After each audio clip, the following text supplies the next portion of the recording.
Kemudian yang kedua dari orang mukmin yaitu yang kebalikannya.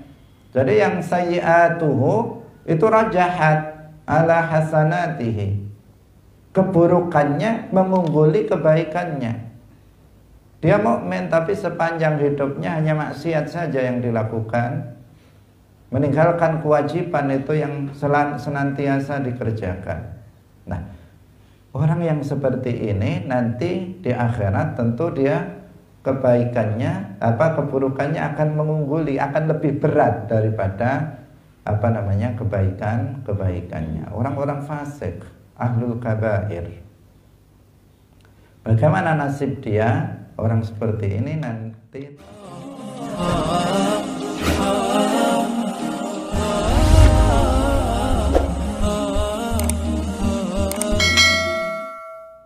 Assalamualaikum warahmatullahi wabarakatuh.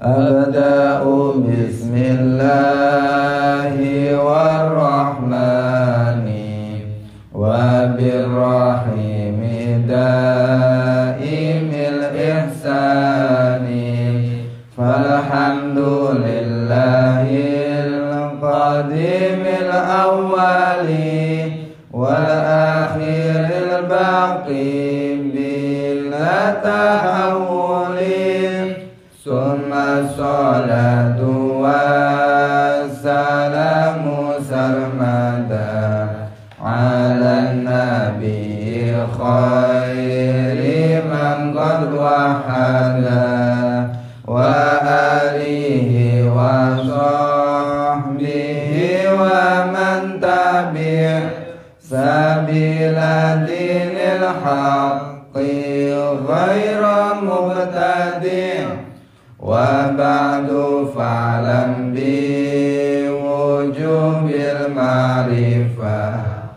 min wajibin lillahi 'ishrina sifah wallahu mawjudun qadimun baqi mukhalifun lil khalqi bil itlaqi wa qaimun khani wa wahidun wahid qadir muridun alimun bi kulli syai' sami'unil basiru wal mutkallimun lahu sifatun sab'atun tantazimu fa qudratun iradatun sam'un basar hayatun ilmu kalamun istamar wa jaizun bi fadlihi wa adlihi takun li kulli mumkinin ka fi'lihi arsala anbiya lawi fatona bisidqi wat tablighi wal amana wa jaizun fi haqqihim min aradi bi ghairi naqsin ka khafifil maradi ismatuhum kasairil malaika wajibatun wa fadlul malaika wal mustahilu diddu kulli wajibi faqad li khamsina bi hukmin wajibin tafsilu khamsatin wa ishrina lazim kulla mukallafin fahaqiq waqtanin hum adamun idrisu nuhun huduma Salih wa Ibrahimu kullun muttaba' Lutun wa Ismailu Ishaqun kada Yaqubu Yusufun wa Ayyubu tada Syu'aibu Harunu wa Musa wal Yasa Dzulkifli Dawudu Sulaiman uttaba Ilyasu Yunus Zakaria Yahya Isa wa Taha Khatimun Dawaiya Alaihimus salatu wassalamu wa alihim madamatil ayyamu wal malakul ladzi bila abin wa la akla la syurba wa la nauma lahum tafsilu ashrin minhum Jibrilu Mikalu Israfilu Azrailu Munkar nakirun wa raqibun wa kadha Atidun malikun wa ridwanu tada Arba'atun min kutubin tafsiluha Tauratu Musa bil huda tanziluha Zaburu Dawuda wa Injilun ala Isa wa Furqanun ala khairil mala wa suhuful khalili wal kalimi fiha kalamul hakamil alimin wa kullu ma ata bihi rasulu fa'aquhu taslimu wal qabulu imanu nabiyyaumi akhirin wajab wa kulli makana bihi minal ajab khatimatun fi dzikri baqil wajibin mimma ala mukallafin min wajibin Nabiyyuna Muhammadun qad ursila lil alamina rahmatan wa fuddila. Hadirin hadirat kaum muslimin muslimat, pemirsa Madu TV rahimakumullah. Alhamdulillah, pagi hari ini Allah masih menetapkan taufiknya kepada kita semuanya sehingga kita masih dapat melaksanakan salah satu bentuk ketaatan kepadanya, yaitu berupa hadir dalam majelis ilmuddin.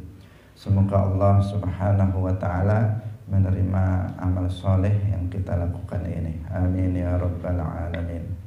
Salawat dan salam semoga tetap terlimpahkan kepada Nabi Agung Nabi Muhammad sallallahu alaihi wasallam, para sahabatnya, keluarganya, serta seluruh umat Islam yang mengikuti beliau ila yaumil qiyamah.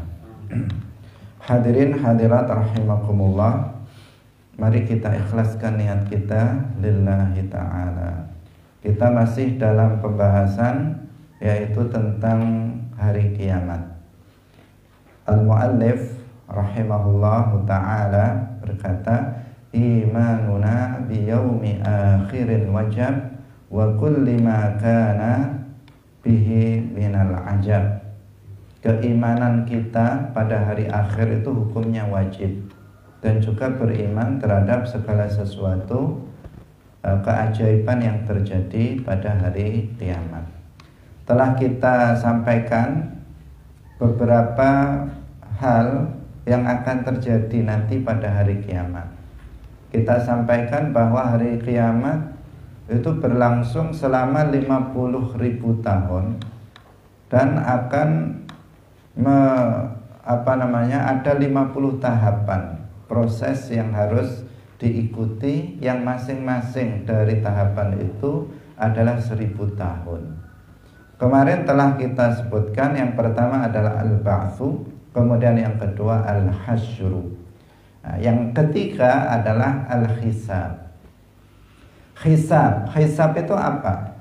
Hisab itu adalah ditunjukkannya amal perbuatan manusia yang dilakukan di dunia kepada mereka, kepada manusia itu sendiri. Jadi nanti pada hari kiamat, semua amal yang kita lakukan di dunia akan ditampakkan, akan diperlihatkan kepada umat manusia. Nah, sehingga ketika itu hari ini juga disebut dengan Yaumul Fadhihah, yaitu hari di mana kedok manusia itu dibuka. Apa yang dirahasiakan manusia ketika di dunia, dia melakukannya secara sembunyi-sembunyi, sehingga sampai akhir hidupnya tidak ada seorang pun yang mengetahuinya. Nanti pada hari kiamat itu akan dibuka oleh Allah Subhanahu wa ta'ala, bukan hanya di hadapan dia sendiri, tetapi di hadapan semua manusia. Jadi yang nonton, yang melihat amal yang kita lakukan selama di dunia ini, bukan hanya tetangga kita, bukan hanya teman kita, tetapi seluruh manusia ketika itu. Nah, maka betapa malunya seseorang apabila ternyata amalnya itu buruk. Ternyata aib-aib yang dia sembunyikan ternyata terbongkar nanti pada hari kiamat. Hadirin hadirat rahimakumullah. Jadi amal sekecil apapun yang dilakukan oleh manusia nanti akan diperlihatkan ketika hisab ini, yang disebut juga dengan Yaumul Fadhihah. Dan Allah Subhanahu wa ta'ala yang menghisab manusia dengan kalamnya yang azali abadi, yang bukan bahasa, bukan huruf, dan bukan suara. Di dalam Al-Quran surat Al-An'am ayat 62, Allah Subhanahu wa ta'ala berfirman, "Tsumma ruddu ilallahi maulahumul haqq, ala lahul hukmu wa huwa asra'ul hasibin." Jadi Allah Subhanahu wa ta'ala yang akan menghisab manusia nanti pada hari kiamat. Karena itulah maka ini akan menjadi hari yang sangat mengkhawatirkan bagi kita umat manusia. Karena setiap manusia pasti memiliki tentu selain para nabi, memiliki aib-aib yang ingin kita tidak ada seorang pun yang mengetahuinya. Maka di sini Rasulullah Shallallahu Alaihi Wasallam mengajarkan sebuah cara agar nanti aib kita di akhirat itu tidak dibuka oleh Allah Subhanahu wa ta'ala. Sebaliknya ditutup oleh Allah Subhanahu wa ta'ala. Rasulullah bersabda, "Man satara musliman satarallahu yaumal qiyamah." Barang siapa yang menutup aib seorang muslim, maka Allah akan menutup aib dia nanti di akhirat. Artinya ketika pada hari yaumul hisab, pada hari dibukanya kedok manusia, dalam bagian atau aib-aib yang dia lakukan ketika di dunia ditutup oleh Allah Subhanahu wa ta'ala. Ini apa? Tata caranya adalah dengan cara menutup aib saudaranya muslim ketika di dunia. Jika secara tidak langsung kita mengetahui aib saudara kita, secara tidak langsung kita mengetahui aib teman kita, maka hendaknya kita menutupnya. Jangan kemudian justru menceritakannya kepada orang lain. Jangan justru menyebarluaskannya kepada orang lain, apalagi sampai kemudian difoto, dimasukkan ke medsos, dipublikasikan, di-share di grup-grup dan seterusnya. Itu tentu apa? Itu tentu sesuatu yang tidak terpuji, sesuatu yang diharamkan dalam Islam, menyebarkan aib orang lain. Hadirin hadirat rahimakumullah. Mencari-cari aib orang lain, tajassus, itu diharamkan dalam Islam. Karena setiap orang itu kalau dicari aibnya, maka pasti ketemu. Setiap orang biasa seperti kita, bahkan seseorang yang misalnya dia kiai, misalnya dia ustadz, misalnya dia ulama, mereka bukan nabi, itu pasti ada kesalahannya, pasti ada aib yang ada pada diri mereka. Artinya ketika dicari-cari, maka aib itu pasti ketemu. Karena itu kita nggak boleh mencari-cari aib orang lain. Jika ternyata kita tahu tanpa kita cari-cari, kita mengetahuinya, maka kewajiban kita adalah untuk menutupnya. Kewajibannya adalah untuk menutupnya agar kita nanti pada hari kiamat itu aib kita ditutup oleh Allah Subhanahu wa ta'ala. Hadirin rahimakumullah. Firman Allah Subhanahu wa ta'ala yang tadi kita baca, bahwasanya Allah berfirman wa huwa asra'ul hasibin. Bahwasanya Allah Subhanahu wa ta'ala adalah zat yang paling cepat hisabnya. Ini menunjukkan bahwa kalam Allah yang azali abadi, yang merupakan sifat zatnya, itu bukanlah bahasa, bukan huruf, dan bukan suara. Sebagaimana sudah kita terangkan beberapa kali sebelumnya, ketika kita membahas tentang sifat wajib bagi Allah kalam. Kemudian kemarin ketika kita membahas tentang masalah kitab-kitab Allah, sudah kita jelaskan. Dan ini adalah tambahan dalil bagi Ahlussunnah wal Jamaah bahwasanya kalam Allah itu bukan bahasa, bukan huruf, dan bukan suara. Sehingga dikatakan dalam ayat ini wa huwa asra'ul hasibin. Allah adalah zat yang paling cepat hisabnya. Karena perlu untuk kita ketahui, nanti pada hari kiamat yang dihisab itu seluruh manusia, dari mulai zaman Nabi Adam sampai nanti hari kiamat. Demikian juga seluruh jin, dari mulai zaman Nabi Adam yang pertama sampai dengan hari kiamat, itu akan dihisab oleh Allah Subhanahu wa ta'ala.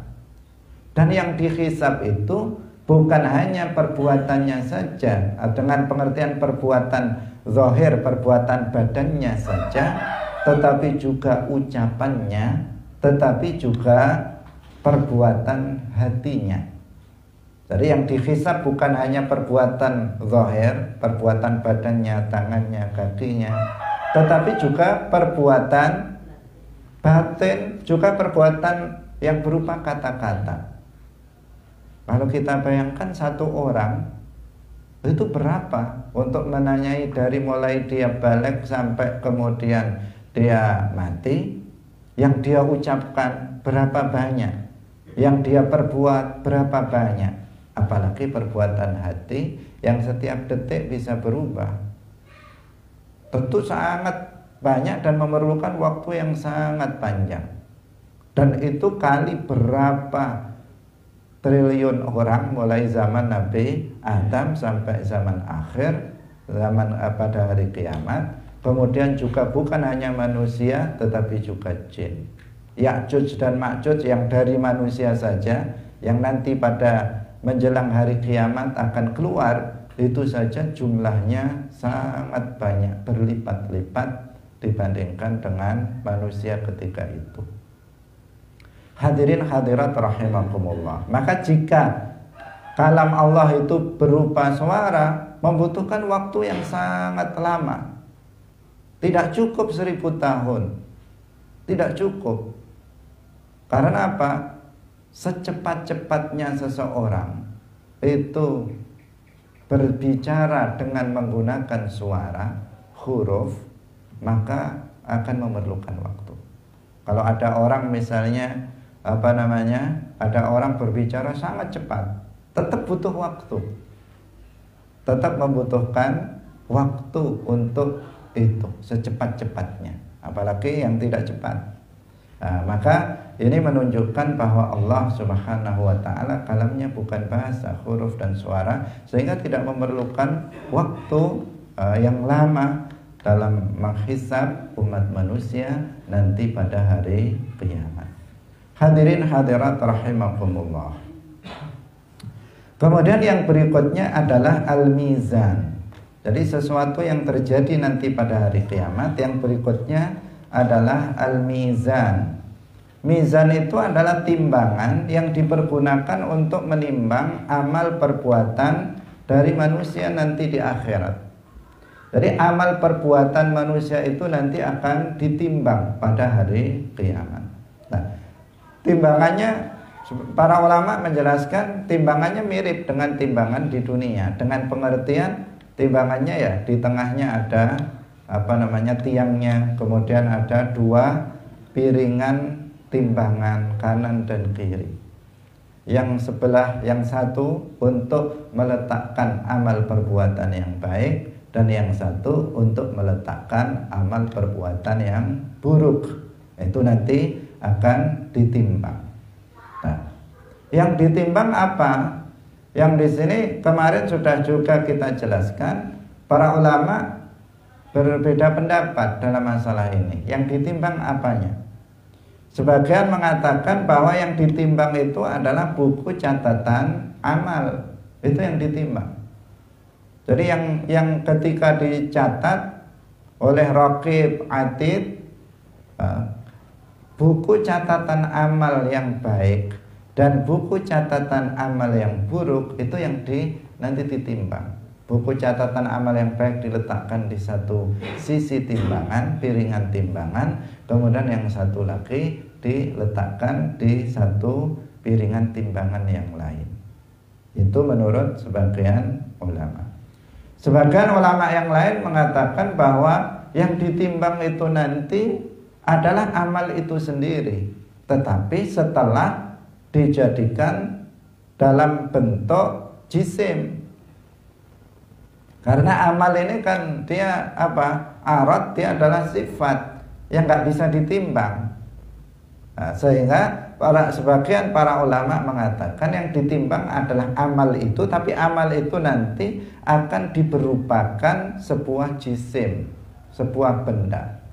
Jadi diwujudkan amal itu dalam sebuah benda, yang baik diwujudkan dalam sebuah benda, kemudian yang buruk, amal yang buruk juga diwujudkan dalam sebuah benda, kemudian ditimbang dalam mizan, dalam timbangan amal itu. Nah, ini ada perbedaan pendapat di antara para ulama, karena memang tidak sedetail itu penjelasan yang ada di dalam Al-Quran. Dalam Al-Quran hanya disebutkan dalil-dalilnya saja, wal waznu yawma idzinil haqq, dan wazn yaitu timbangan amal pada hari itu betul-betul ada. Nah, hadirin hadirat rahimakumullah, ketika amal perbuatan manusia ditimbang nanti pada hari kiamat, maka manusia akan berbeda-beda, hasil timbangannya itu berbeda-beda.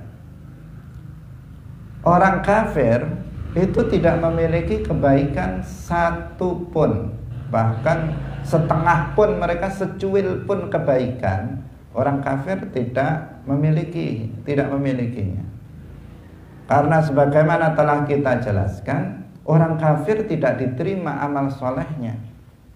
Nah, artinya amal yang zahirnya baik itu tidak dianggap sebagai kebaikan, tidak dianggap sebagai amal soleh yang dilakukan oleh orang kafir. Seandainya ada orang kafir membangun masjid, ada orang kafir sholat, seandainya ada orang kafir membangun madrasah, maka ini tidak menjadi sebuah amal soleh, tidak menjadi tidak diterima oleh Allah Subhanahu wa ta'ala.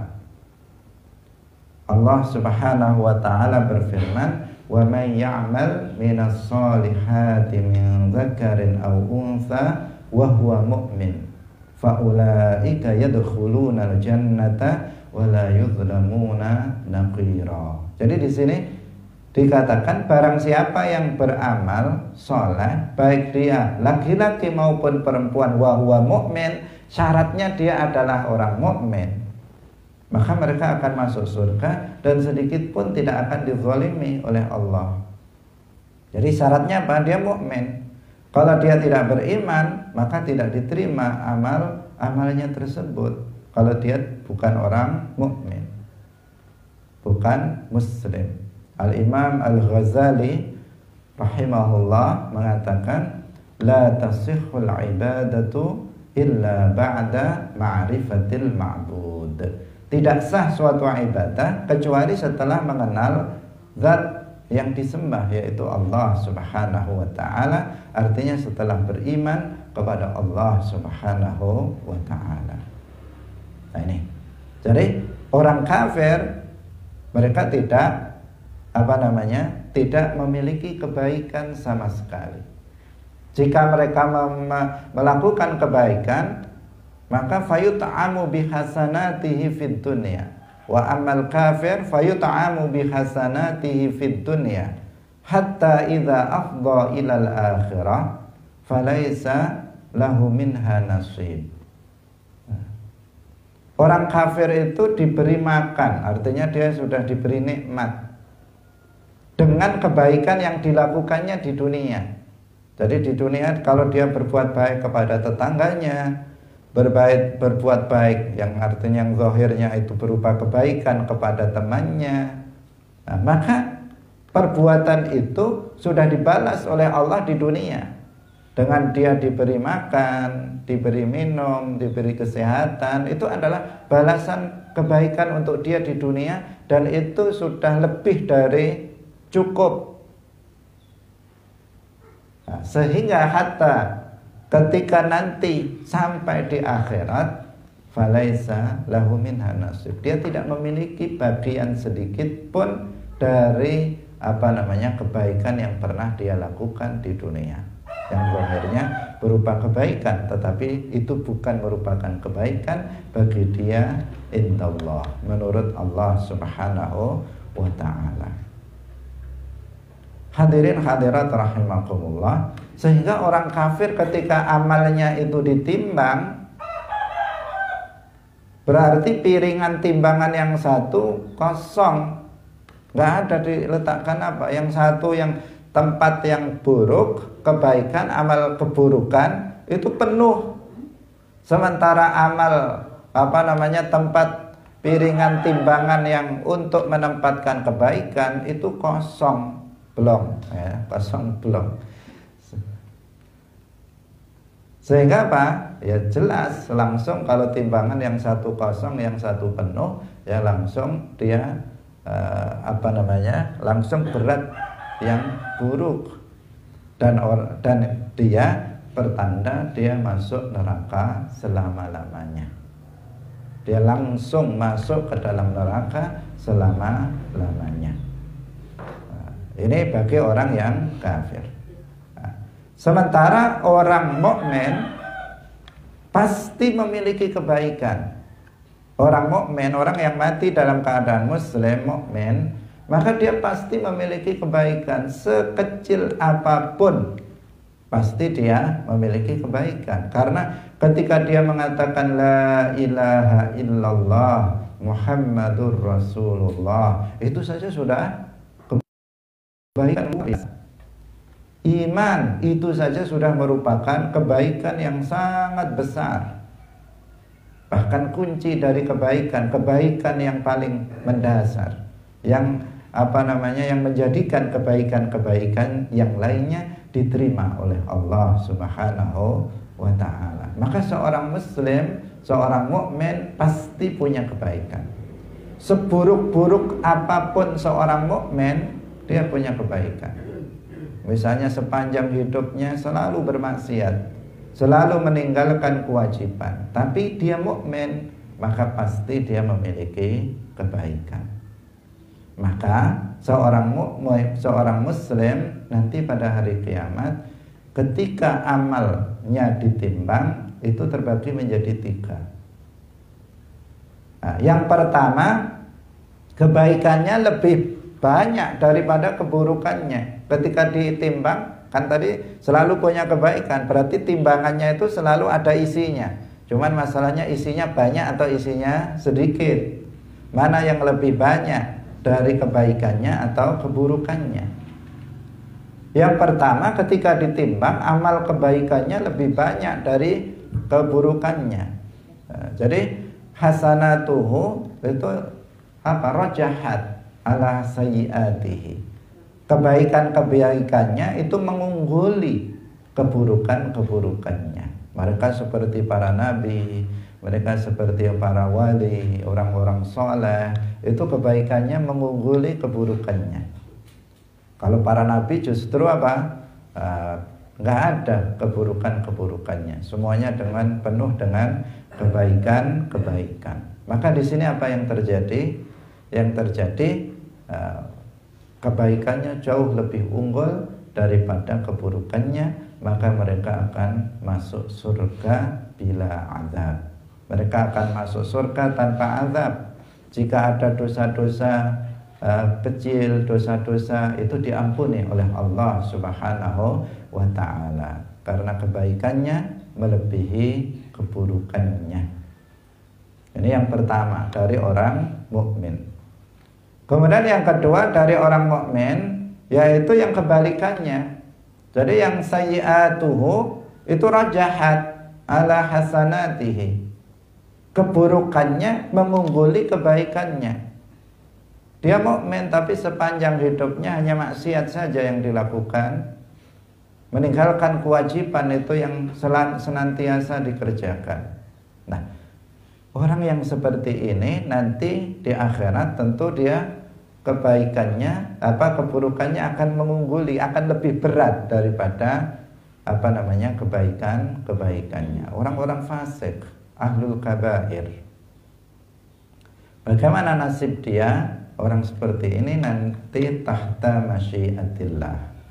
Jika Allah berkehendak, ya semuanya pada dasarnya tahta masyiatillah. Tetapi yang di sini maksudnya apakah dia akan masuk surga secara langsung atau diazab terlebih dahulu di neraka? Ini tergantung kehendak Allah untuk mengampuni dia atau tidak mengampuni dia. Seandainya Allah berkehendak untuk mengampuninya, maka dia masuk surga tanpa diazab. Tetapi jika Allah Subhanahu wa ta'ala tidak berkehendak untuk mengampuni orang ini, maka dia akan masuk neraka terlebih dahulu. Dia azab di neraka. Tetapi pada akhirnya dia akan keluar dari neraka dan masuk ke dalam surga karena dia seorang mukmin. Dia memiliki kebaikan, dan kebaikan terbesarnya adalah ketika dia beriman kepada Allah dan Rasulnya, yang menjadikan dia nanti menjadi ahlul jannah dan abadi di dalam surga.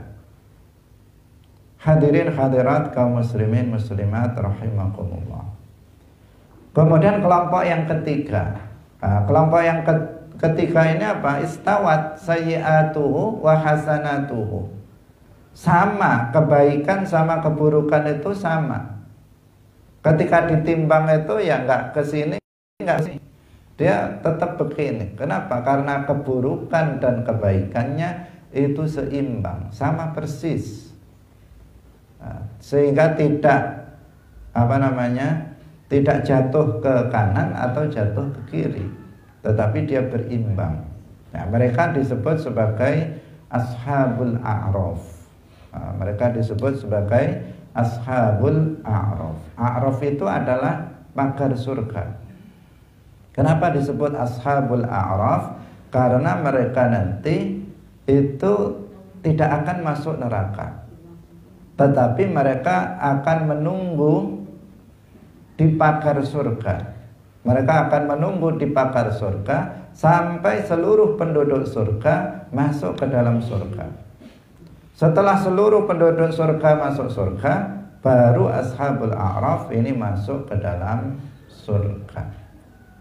Nah, jadi ini siapa?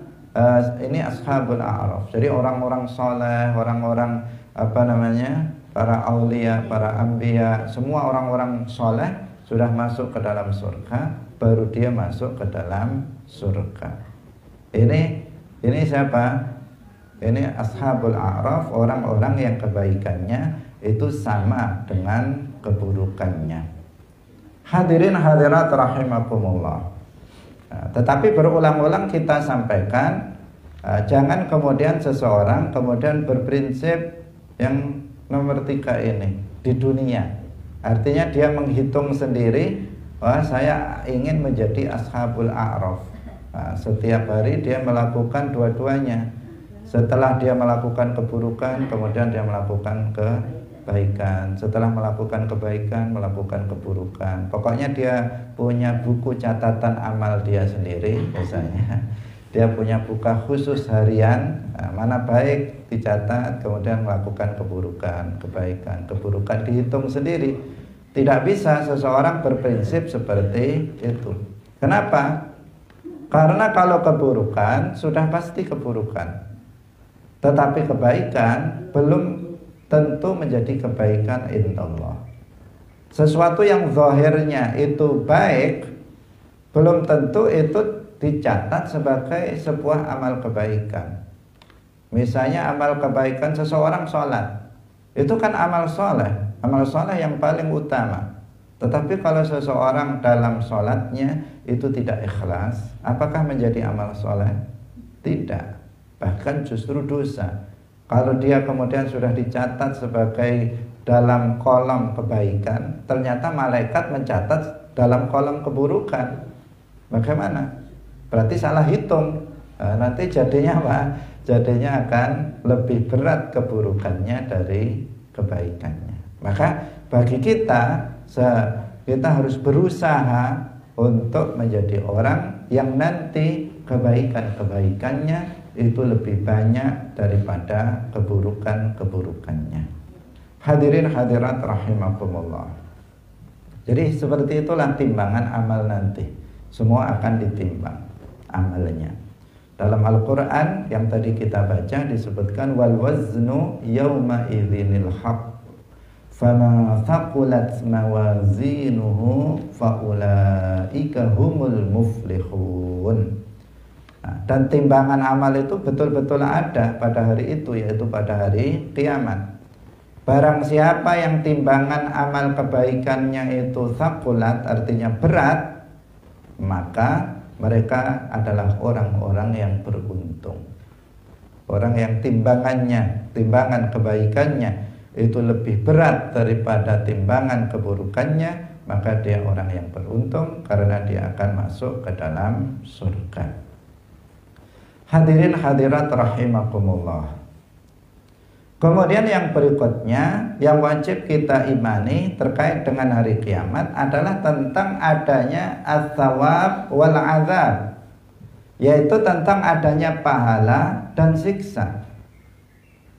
Bahwa pahala itu ada, bahwa azab itu ada. Pahala itu apa? Ini penting, karena banyak orang yang nggak mengerti tentang apa itu pahala.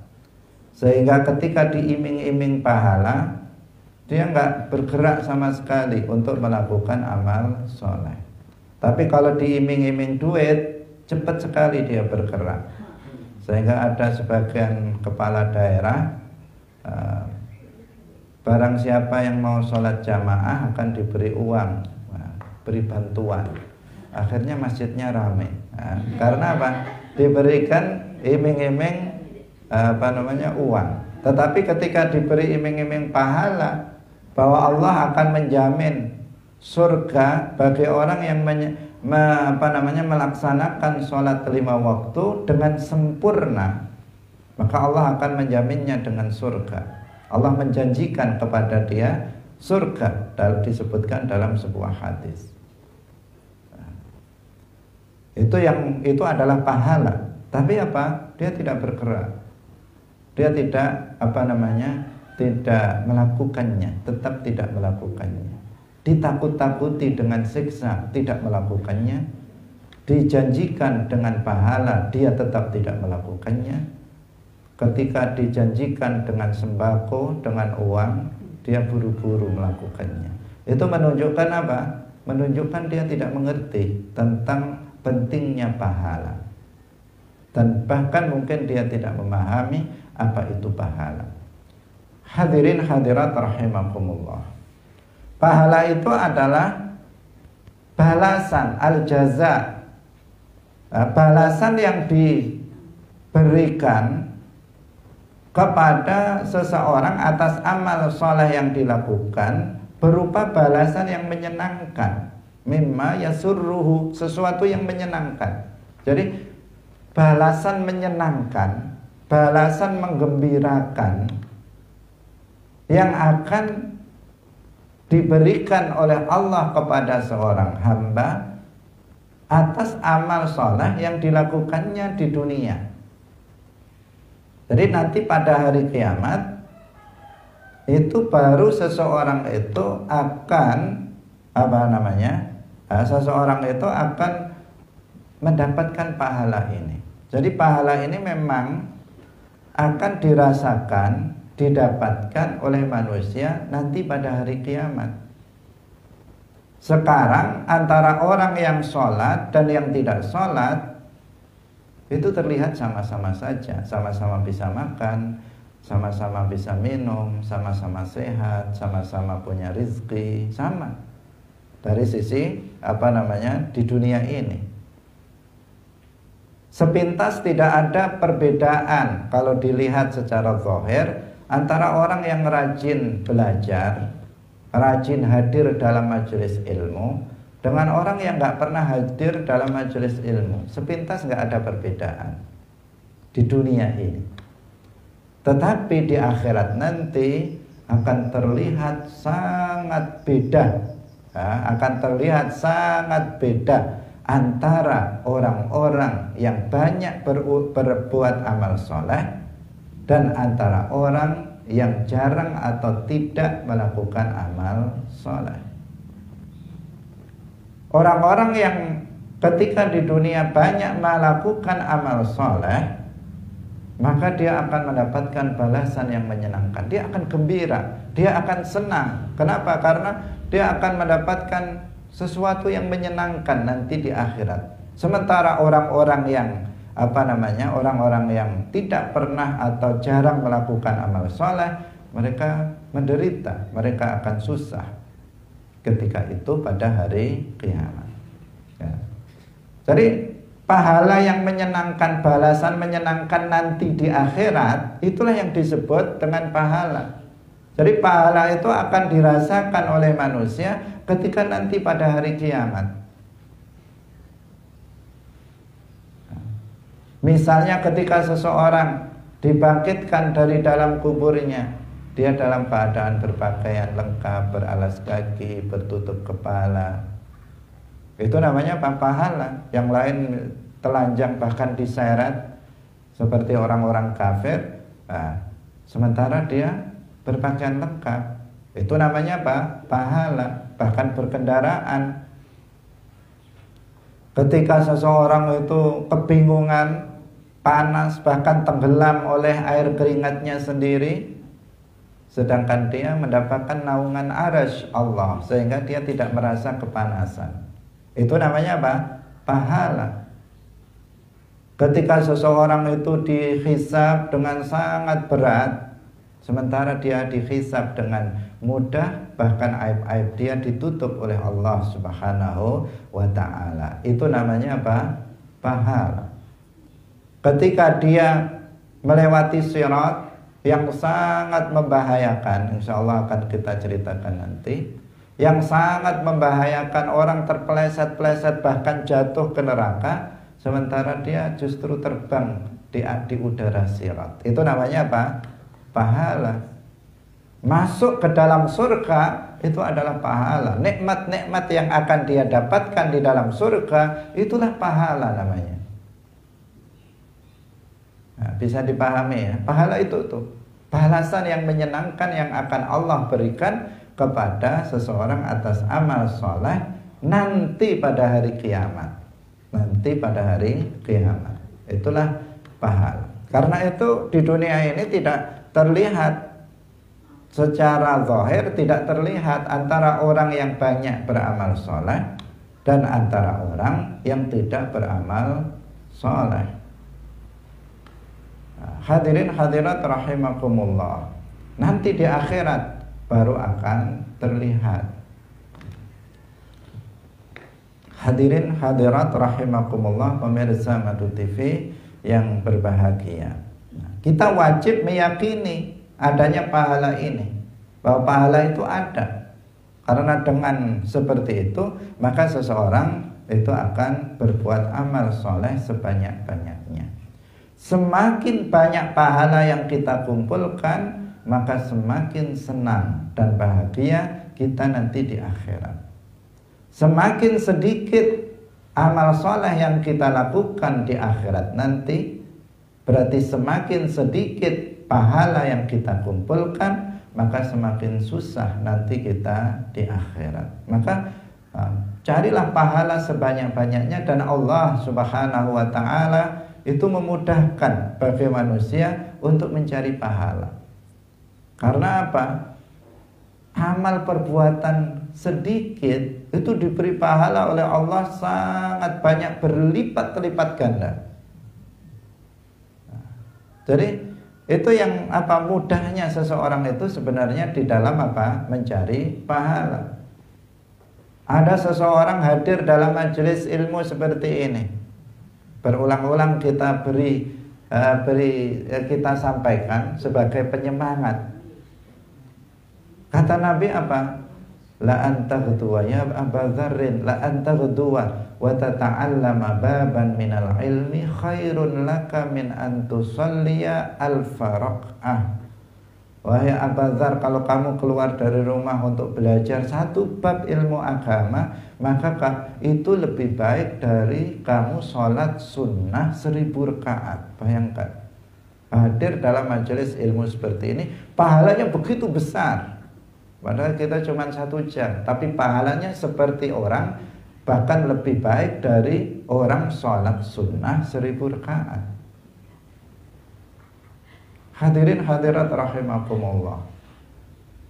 Belum lagi pahala sholat, belum lagi pahala haji yang bisa menghapus semua dosa kecil dan dosa besar. Belum lagi apa? Pahala puasa yang bisa menghapus dosa-dosa yang telah lalu. Belum lagi apa? Belum lagi membaca Al-Quran saja, kata Rasulullah, setiap hurufnya dilipat gandakan pahalanya 10 kali lipat. Membaca Al-Quran, satu huruf itu bukan, Rasulullah mengatakan bukan alif lam mim itu satu huruf, tetapi alifnya 1 huruf, lamnya 1 huruf, mimnya 1 huruf. Kalau membaca alif lam mim 3 huruf, 3 kali 10, 30, pahalanya sudah 30 kali lipat. Itu apa? Itu membaca Al-Quran. Artinya apa? Mencari pahala ini adalah dimudahkan oleh Allah Subhanahu wa ta'ala. Maka sangat rugi apabila seseorang nanti mati dalam keadaan tidak membawa pahala, atau datang dengan nanti pada hari kiamat dia pahalanya hanya sedikit saja, padahal sudah diberikan kesempatan oleh Allah Subhanahu wa ta'ala untuk di dunia ini untuk mencari pahala sebanyak-banyaknya untuk kebahagiaannya nanti di akhirat. Hadirin hadirat rahimakumullah. Bahkan seseorang berniat untuk melakukan kebaikan, itu pun sudah dicatat sebagai kebaikan. Ini kemurahan Allah Subhanahu wa ta'ala. Seseorang berniat, saya mau melakukan ini kebaikan, maka sudah dicatat satu kebaikan. Sebaliknya seseorang yang belum berniat tetapi belum melakukannya, itu tidak dicatat sebagai sebuah keburukan. Ini semuanya apa? Ini semuanya menunjukkan kemurahan Allah Subhanahu wa ta'ala, rahmat Allah Subhanahu wa ta'ala yang sangat besar kepada umat manusia. Hadirin hadirat rahimakumullah. Di dalam Al-Quran surat An-Nisa ayat 173, Allah Subhanahu wa ta'ala berfirman, fa'ammal ladzina amanu wa 'amilus solihati fayuwaffihim ujurahum wa yaziduhum min fadlih. Ini yang kita ceritakan tadi, bahwa sedangkan orang-orang yang beriman, yang beramal soleh, fayuwaffihim ujurahum, maka Allah akan memenuhi pahala mereka, wa yaziduhum min fadlihi, dan mereka dan Allah akan menambahkan karunia-Nya pada mereka. Jadi sudah apa yang dia lakukan pahalanya dipenuhi oleh Allah Subhanahu wa ta'ala. Artinya nanti di akhirat setiap kebaikan yang kita lakukan akan diberikan pahala balasan kebaikan oleh Allah nanti di akhirat. Dan bahkan ditambahkan lagi dengan fadl Allah Subhanahu wa ta'ala kepada orang-orang tersebut. Hadirin hadirat rahimakumullah. Nah, demikian pengajian kita pada pagi hari ini. Insya Allah nanti masih kita lanjutkan tentang proses kiamat ini, yaitu yang kebalikan daripada as-sawab, pahala, yaitu azab. Apa itu azab? Nanti insya Allah akan kita jelaskan. Semoga bermanfaat. Barakallahu fikum. Wallahul muwaffiq ila aqwamit thoriq. Wassalamualaikum warahmatullahi wabarakatuh.